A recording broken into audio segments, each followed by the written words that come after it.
一言、聖霊とのみによりて、アーメン。親愛なる兄弟の皆様、大天使ガブリエルを通して、聖三位一体はマリアに対し、次の言葉をもって、御自らを表されました。聖霊があなたに下り、糸叩き、御の力の影があなたを覆う。それゆえ、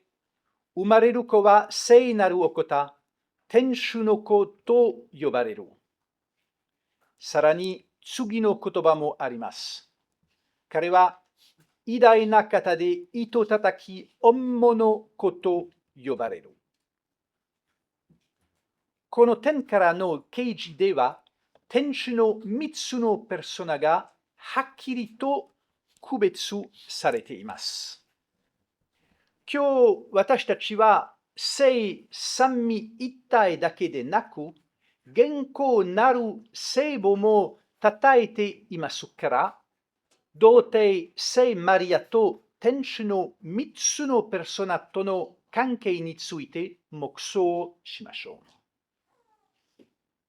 まず、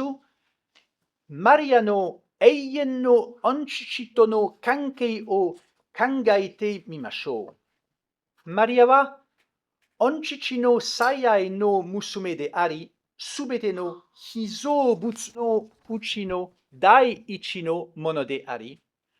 御父に最も近く、最も愛されている存在です。天主の御母となることを通して、マリアは御父と唯一無二の隕石関係に入られ、御父はご自分の身盛りを生み出す力を単なる被造物の可能な限りにおいて、マリアに伝達されたのです。こうして、マリアには力が授けられました。マリアはこの力によって、御父の御子、そして御子の神秘体のすべての聖因をお生みになるのです。マリアは力強い元寇です。力ある童貞、我らのために祈りたまえ。親愛なる兄弟の皆様、次にマリアの天主の第二のペルソナとの関係、永遠の御言葉との関係を見てみましょう。マリアはこのお方の御母です。この御母であるということは、親密さ、永遠性、そして尊厳において人間のあるゆる理解を超えたものです。イエズスとマリアの霊魂の位置が主要なもので、肉体の位置は二次的なものでした。ご降誕の際に肉体が離れた後でも、お二人の位置は計り知れないほど強さへと深まっていきました。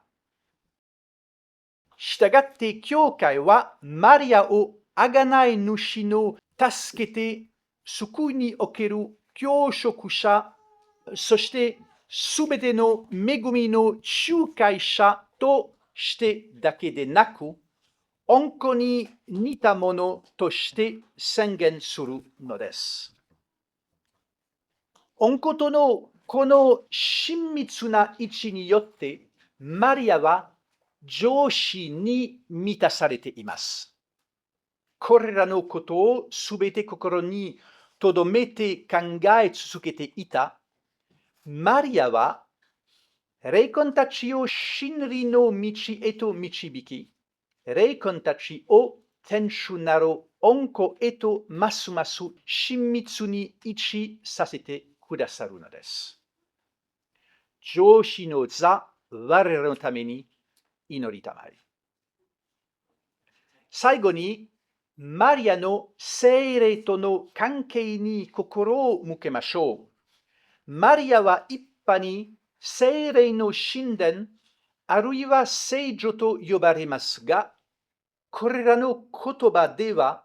この現実を到底表現しきれません。聖霊はマリアをご自身のうちに取り込み、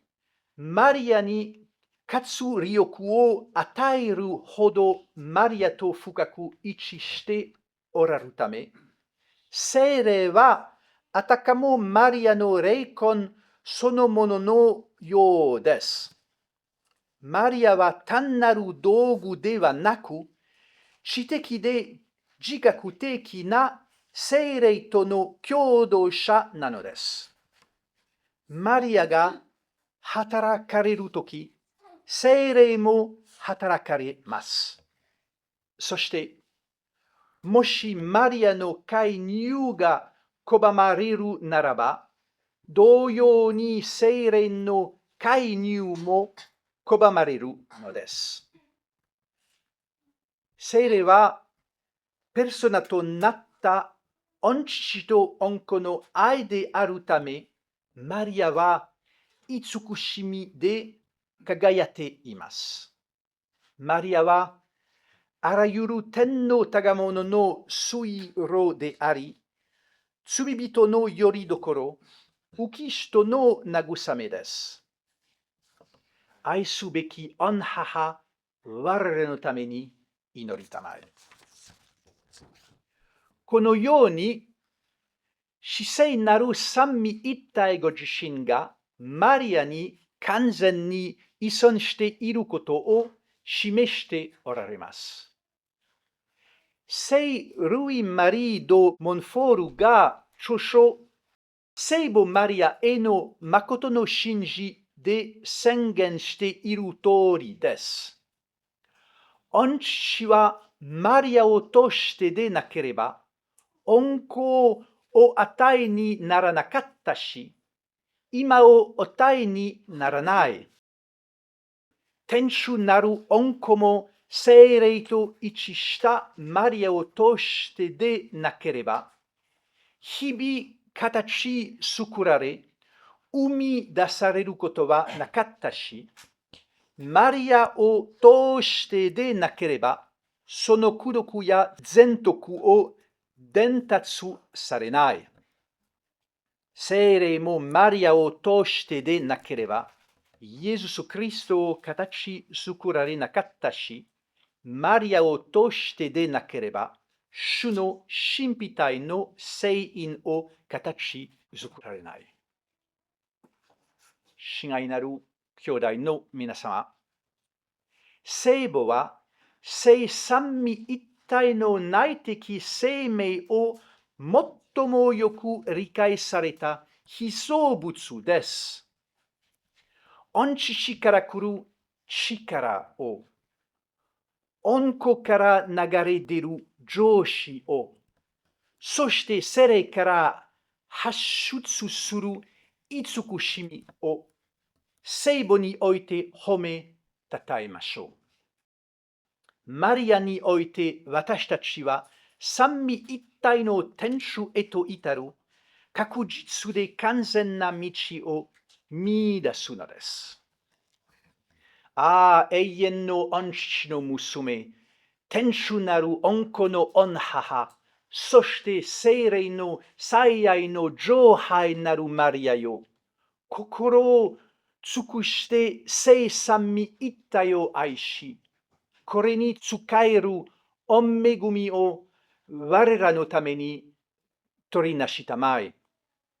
我らをますます御身へと引き寄せたまえ。御身を通して我らが御子の似姿に形作られ、聖霊の生ける神殿とならんことを、我らの全教会を今も永遠に至聖なる三位一体への絶えざる賛美の歌とならしめたまえ。アメン。使徒こと聖霊とのみにありて。アメン。